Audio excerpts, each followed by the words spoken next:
মূল দাবিটা কি? আমরা এই রাষ্ট্র আমাদের, আমরা এই রাষ্ট্রের শিক্ষার্থী। এই রাষ্ট্রের সকল আন্দোলন যেগুলো যৌক্তিক আন্দোলন, আমরা সেই সকল আন্দোলনের পক্ষে আছি। আমরা এখানে সবাই দলীয়বদ্ধ হয়েছি, একত্রিত হয়েছি আমাদের কামারপাড়া স্কুল অ্যান্ড কলেজের অধ্যক্ষের বিরুদ্ধে। আমাদের অধ্যক্ষের বিরুদ্ধে আমাদের অনেক দাবি রয়েছে। আমরা নানা বৈষম্যর শিকার। আমরা স্কুলে আমাদের নৈতিক দাবিগুলো পাই না। আমাদের টিচাররা আমাদের সাথে দুর্ব্যবহার করেন যারা ওনাদের পক্ষে আছেন। আমাদের স্কুলে রাজনৈতিক কর্মকাণ্ড চলে। আমরা যেহেতু এত রক্তক্ষয়ী একটা আন্দোলন গেল, এই আন্দোলনে আমাদের স্কুলের অধ্যক্ষ তার শান্ত নিরাপত্তা পালন করেছেন। তার কোনো জোরালো দাবি জানান নাই। এতে বোঝা যায় তিনিও স্বৈরাচারীদের পক্ষে, তিনি আমাদের শিক্ষার্থীদের পক্ষে নয়। আর আমাদের স্কুলে অনেক অনৈতিক কাজ হয়ে থাকে, ওনার বিরুদ্ধে অনেক অভিযোগ আছে। আপনারা যদি চান আপনারা আমাদের স্কুলে যান, সেখানে গিয়ে আপনারা সবাই তদন্ত করতে পারেন। আমাদের কাছে আমাদের যৌক্তিক দাবিতে আমরা নেমেছি, আমরা কোনো অযৌক্তিক দাবিতে নামিনি। আমাদের অনেক বৈষম্য থেকে আমরা অনেক দাবি থেকে আমাদেরকে বঞ্চিত করা হয়। আমরা কাল হতে এখানে রাজপথে নেমেছি, আমরা রাস্তায় নেমেছি। কালকে সারাদিন আন্দোলন করেছি, সে আসেনি। আর মীরা এসেছে, তাকে ফোন দিয়েছে, তাও সে কোনো রেসপন্স করেনি। আজকে আমরা আবার নেমেছি সকালবেলা, এখন পর্যন্ত আমরা রাস্তায় আছি, তার কোনো সারা শব্দ নেই। সে লুকিয়ে আছে, সে পলাতক। আমরা কতক্ষণ আর এভাবে দাঁড়িয়ে থাকবো? আমাদের দাবি মানতে হবে। আমাদের দাবি যতক্ষণ পর্যন্ত না মানা হবে আমরা এই রাস্তায় ছাড়ব না। বৈষম্য বিরোধী ছাত্র আন্দোলনের সাথে কি আপনারা যুক্ত ছিলেন? ভূমিকা পালন করতে হয়েছে। আমরা স্কুলে অনেক বলেছি আমাদের স্কুল থেকে আমাদেরকে সাপোর্ট দেওয়া হোক, কিন্তু আমাদের অধ্যক্ষ আমাদেরকে কোনো সাপোর্ট দেয়নি। আমাদের টিচাররা কোনো সাপোর্ট আমাদেরকে দিতে পারেনি। আমাদের স্কুল থেকে 2 জন শহীদ হয়েছে। আমরা নিজের দায়িত্বে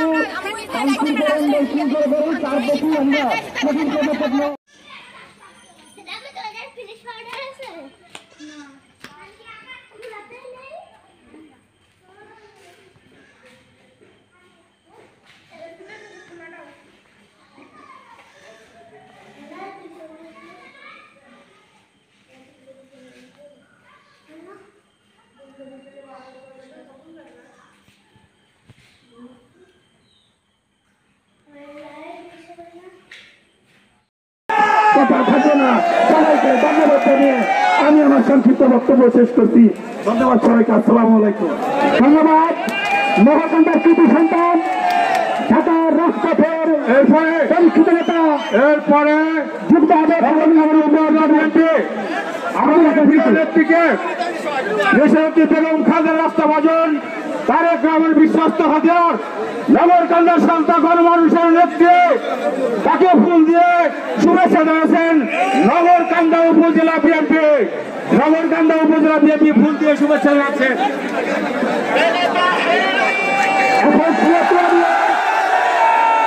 অভিনন্দিত করছেন আমাদের প্রিয় নেত্রীকে নগরকান্দা উপজেলা বিএনপির নেতৃবৃন্দ। নগরকান্দা উপজেলা বিএনপির নেতৃবৃন্দ। হ্যালো,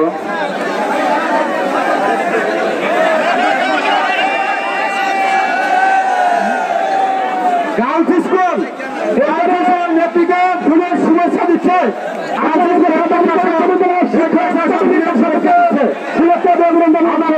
ধন্যবাদ জানাই। ঠিক আছে, তারপরে নগরকান্দা উপজেলা নগরকান্দা উপজেলা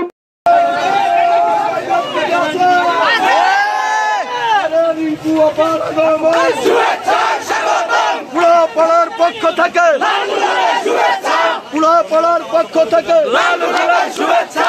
পালাইছে রে পালাইছে, পালাইছে রে পালাইছে, পালাইছে রে পালাইছে, পালাইছে রে পালাইছে।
গোলাপের শুভেচ্ছা পুরা পাড়ার পক্ষ থেকে লাল গোলাপের শুভেচ্ছা পালাইছে রে পালাইছে পুরা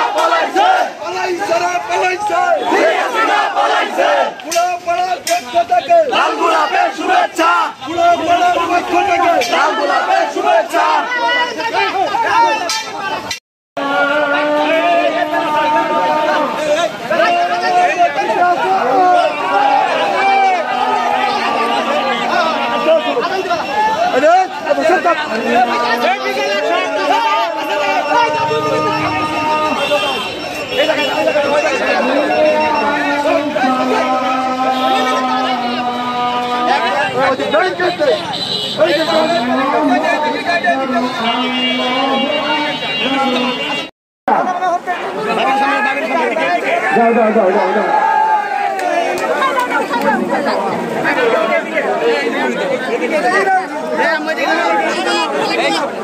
শুভেচ্ছা যাচ্ছে তোমার কন্যা সামাল দিদিকে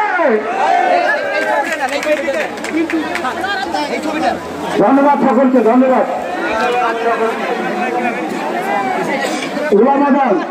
স্কুলের একজন শিক্ষার্থী ইমরানের সাথে কথা বলবো। জনাব ইমরান, আপনি এই রাজপথে কেন, রাজপথ অবরোধ করে রাখার মূল যৌক্তিক দাবিটা আপনাদের কি?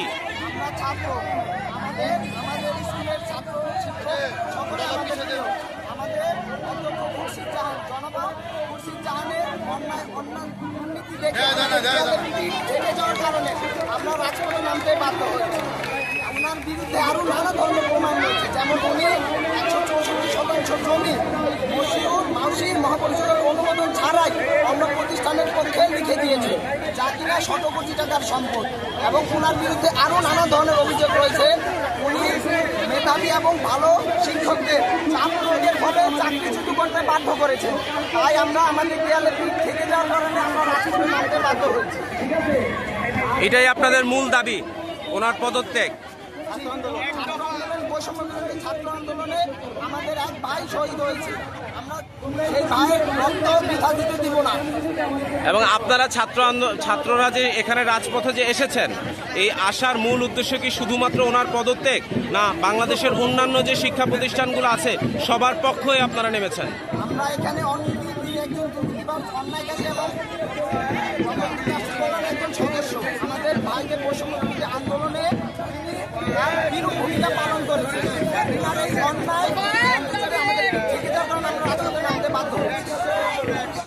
নেত্রী সমাজের নির্দেশ আমরা এখনো বিজয় লাভ করতে পারিনি।